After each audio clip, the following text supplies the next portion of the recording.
Media बंधुओं, आज की प्रेस कॉन्फ्रेंस माननीय सुप्रीम कोर्ट के 7 न्यायाधीशों की संवैधानिक पीठ द्वारा अभी हाल ही में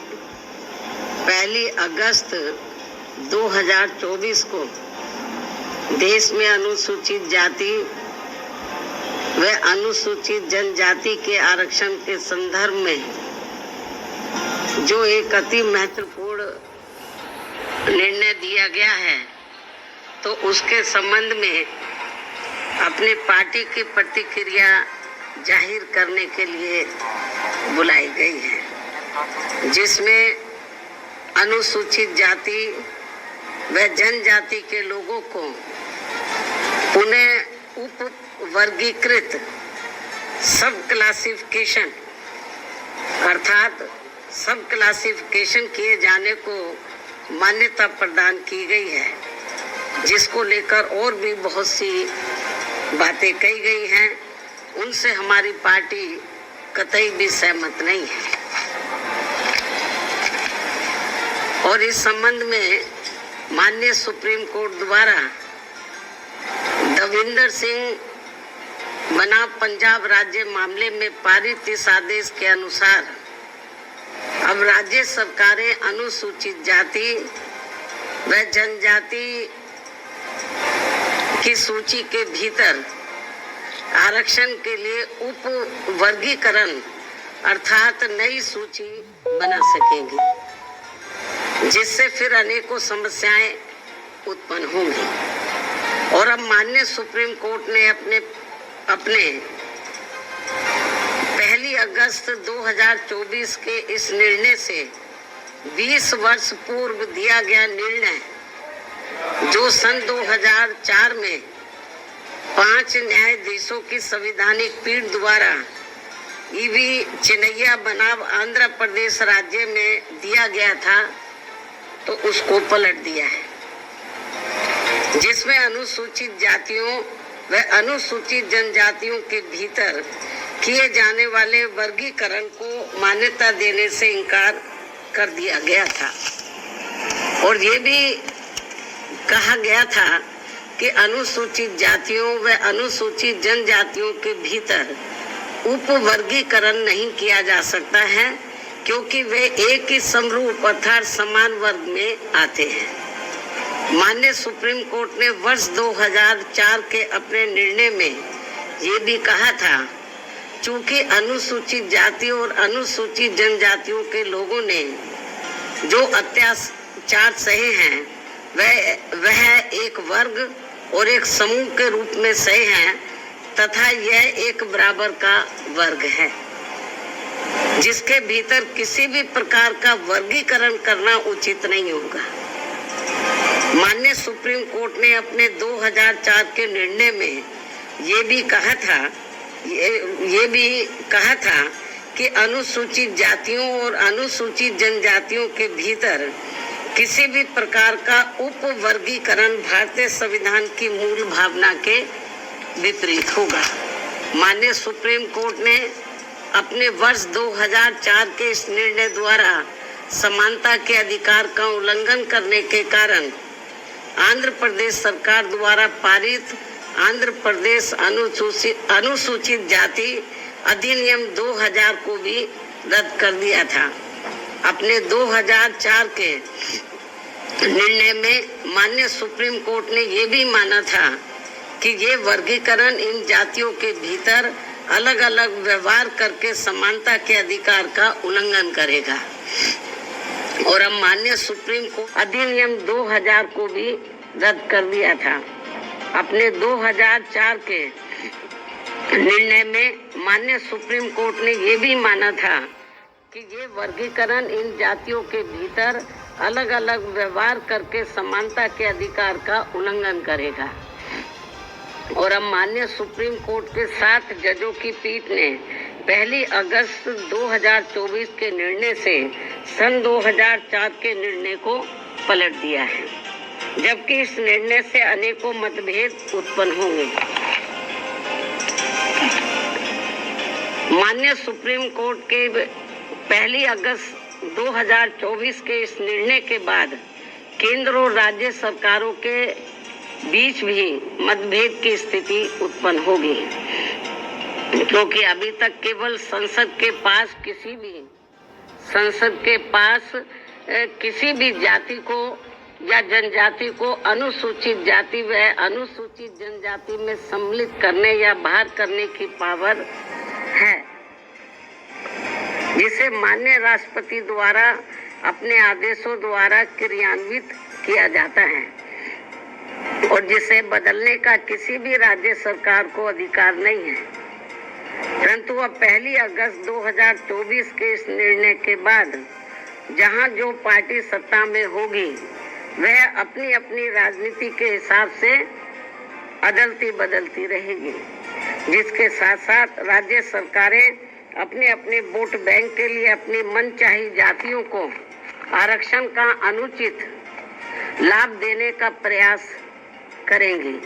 इस प्रकार से इस आदेश से ऐसी अनेकों समस्याएं उत्पन्न होंगी, जिसके कारण SC व ST को मिल रहा आरक्षण ही समाप्त हो जाएगा। एक प्रकार से SC व ST को मिल रहा आरक्षण ही समाप्त हो जाएगा और फिर इसका नतीजा ये होगा कि अनुसूचित जाति व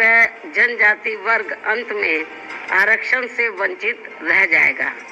और उनके हिस्से का आरक्षण भी अंत में किसी न किसी रूप में सामान्य वर्ग को ही दे दिया जाएगा। माननीय सुप्रीम कोर्ट द्वारा अपने 1 अगस्त 2024 के इस निर्णय में इस बिंदु पर भी पर्याप्त विचार व्यक्त नहीं किए गए हैं कि अनुसूचित जाति और अनुसूचित जनजाति के किन लोगों को क्रीमी लेयर की श्रेणी में रखा जाएगा और ये तय करने का क्या मानक होगा कि किन लोगों को अब आरक्षण की आवश्यकता नहीं है तथा इस कार्य के लिए अब राज्य सरकारों को राजनीति करने का पूरा मौका मिल जाएगा। माननीय सुप्रीम कोर्ट के इस निर्णय के बाद यदि अनुसूचित जाति और अनुसूचित जनजाति के भीतर उपवर्गीकरण किया जाता है तो वर्तमान में लागू आरक्षण के अनुसार सरकारी नौकरियों और शैक्षणिक संस्थानों में अनेकों पद रिक्त रह जाएंगे, क्योंकि जिन सीमित वर्ग की उपजातियों को आरक्षण दिया जाएगा उसमें रिक्त पद के सापेक्ष उतने अभ्यर्थी उपलब्ध नहीं हो पाएंगे और ऐसी स्थिति में ये बची हुई रिक्तियां अंत में सामान्य वर्ग के हिस्से में ही चली जाएंगी, जिससे समूचे दलित समाज के दलित व आदिवासी समाज के पिछड़े हुए लोगों को काफी नुकसान होगा और उनमें असंतोष की भावना उत्पन्न होगी। इसके साथ साथ माननीय सुप्रीम कोर्ट के निर्णय दिनांक 1 अगस्त 2024 के अनुसार अब राज्य सरकारों को ये अधिकार होगा कि वह संविधान के अनुच्छेद 341 व 342 के अंतर्गत माननीय महामहिम राष्ट्रपति के द्वारा घोषित SC व ST जातियों के समूह का उपवर्गीकरण करके आरक्षण का लाभ उनमें से कुछ जातियों को दे सकती है और ऐसा करते समय SC व ST के समूह में बची हुई जातियों को उससे वंचित रख सकती है, क्योंकि राज्य सरकार की निगाह में उन जातियों को अब आरक्षण की आवश्यकता नहीं है, क्योंकि उन जातियों में से कुछ लोग सामाजिक तौर पर SC व ST की अन्य जातियों से बेहतर स्तर पर हैं।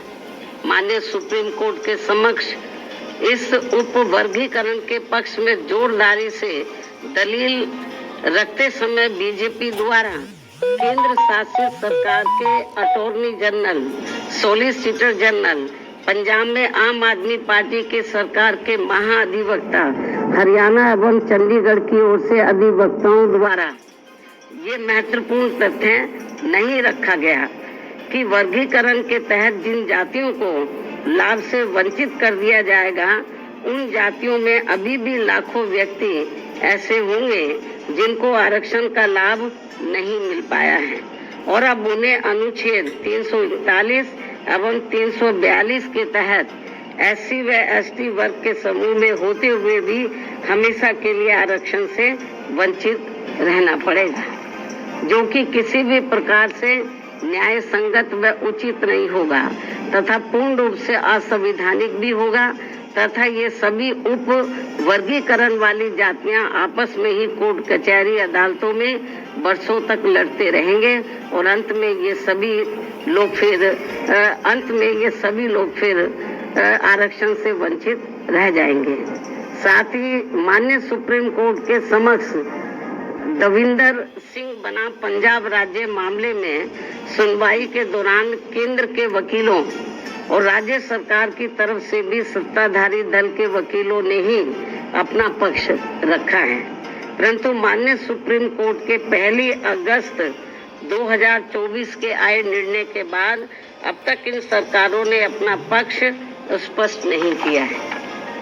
जिससे अनुसूचित जाति और अनुसूचित जनजाति के लोगों में माननीय सुप्रीम कोर्ट के निर्णय को लेकर काफी भ्रांति की स्थिति बनी हुई है। माननीय सुप्रीम कोर्ट के समक्ष सुनवाई के दौरान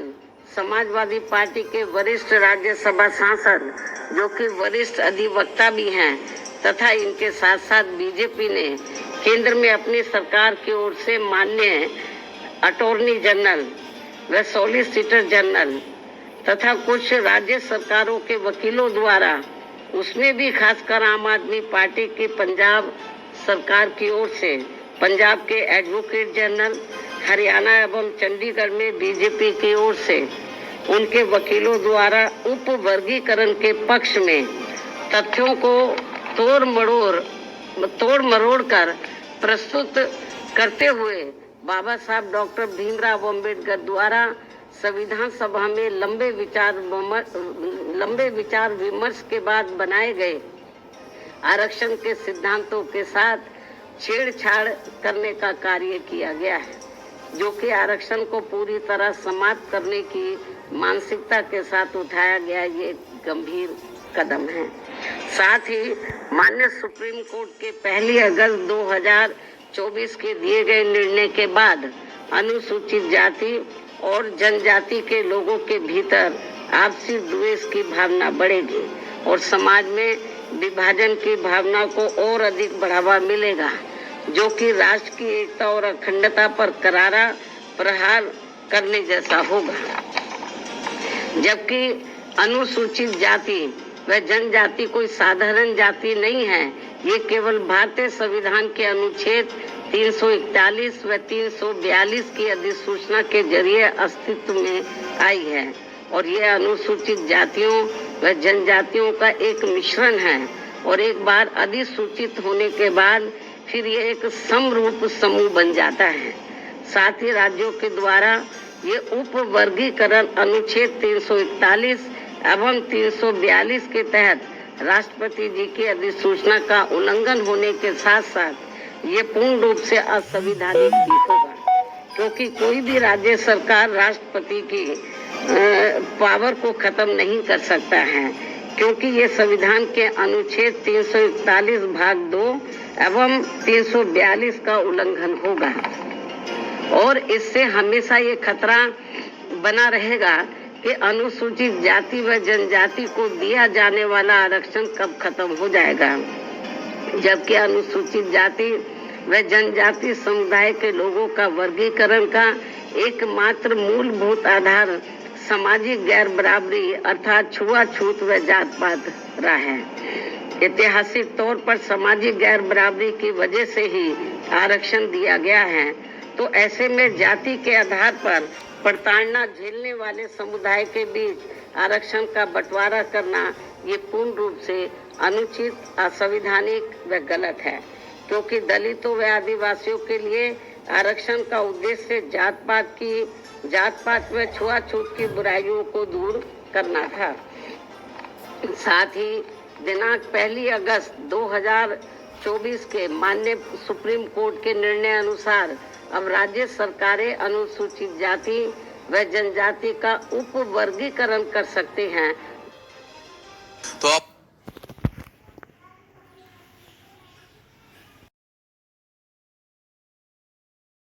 माध्यम से हमने उनसे अपील की है आज कि वो अपने इस फैसले पर पुनर्विचार करें, इस फैसले को बदले, वरना इस देश में जो करोड़ों दलित और आदिवासी समाज के लोग हैं, तो जिनको अपने पैरों पर खड़े करने के लिए परम पूज्य बाबा साहब डॉक्टर अम्बेडकर ने जो इनको आरक्षण की सुविधा दी थी, यदि ये खत्म हो गई तो बड़ा मुश्किल हो जाएगा। और जो लोग ये कहते हैं कि एससी में या एसटी में जो जातियां मजबूत हर मामले में आर्थिक तौर पर मजबूत हो गई हैं, तो उसमें से मैं समझती हूँ मुश्किल से 10 या 11% लोग ही मजबूत हो गए होंगे, बाकी 90% लोगों की हालत तो बहुत ज्यादा खराब है। लेकिन माननीय सुप्रीम कोर्ट के इस फैसले से जो लगभग 90% लोग जिनको अभी आरक्षण की जरूरत है, तो वो तो और ज्यादा पिछड़ जाएंगे, उनको ये आरक्षण अब मिलेगा नहीं। इस निर्णय के अनुसार यदि उन जातियों को निकाल दिया जाएगा, बहुत बुरा हुआ है ये। और केंद्र और जबकि बीजेपी को चाहिए, वो अपने आप को कहते हैं कि हम एससी एसटी समाज के हिमायती हितैषी हैं, उनको चाहिए पहली बात तो इस केस की पैरवी उनको सही तरीके से करनी चाहिए थी, उन्होंने नहीं की। कांग्रेस ने भी ढुलमुल रवैया अपनाया। ऐसी स्थिति में मेरा बीजेपी की केंद्र में बीजेपी की सरकार को, उनकी एनडीए की सरकार को ये कहना है कि यदि आपकी नीयत साफ है तो आप इसमें ये जो भी जजमेंट आया है, तो आप पार्लियामेंट के अंदर आप इसमें ये पार्लियामेंट के अंदर आप लोग जो संविधान में आप संशोधन करें और इसको संविधान की 9वीं सूची में लाए, और जो सुप्रीम कोर्ट ने जजमेंट किया इसको पलटे, मतलब क्योंकि पार्लियामेंट को भी पावर होती है, उसको पलटे। और नहीं पलटते हैं तो समझ लो ये कांग्रेस हो, बीजेपी हो और भी दूसरी पार्टियों हो, इनकी एससी एसटी के और ओबीसी के रिजर्वेशन के मामले में इनकी नीयत साफ नहीं है।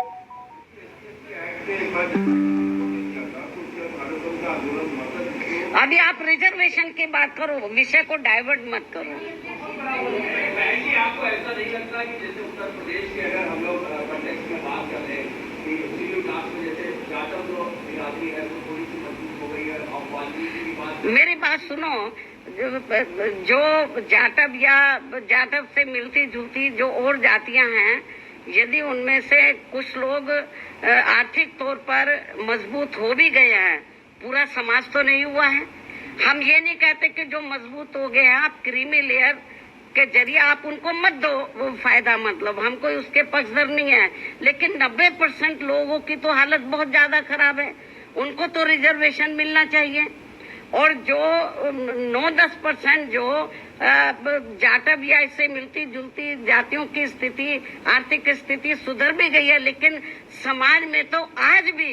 जातिवादी लोग उनको पुराने नजरिए से देखते हैं, जात पात तरीके से देखते हैं, इसलिए अभी इन सबको रिजर्वेशन की बहुत ज्यादा सख्त जरूरत है। नहीं, अभी ये तो माननीय सुप्रीम कोर्ट को बताना चाहिए था ना, हम लोग तो नहीं करेंगे। सुप्रीम कोर्ट ने कोई इसका पैमाना अभी तय किया नहीं है, बहुत ढुलमुल ये जजमेंट है, और इस तरीके से इसकी आड़ में राज्य सरकारें जो एससी एसटी को अभी तक रिजर्वेशन मिल रहा है इसको बिल्कुल निष्प्रभावी बना देंगी, ना के बराबर इसको कर देंगी, लोगों को कोई इसका लाभ नहीं मिलेगा। नहीं, हमारे को तो उन्होंने कब बुलाया ही नहीं, जबकि हमारी पार्टी इनके लिए लड़ाई लड़ती रही है। हमको भी बुलाते तो हमारी ओर से वकील जरूर जाता।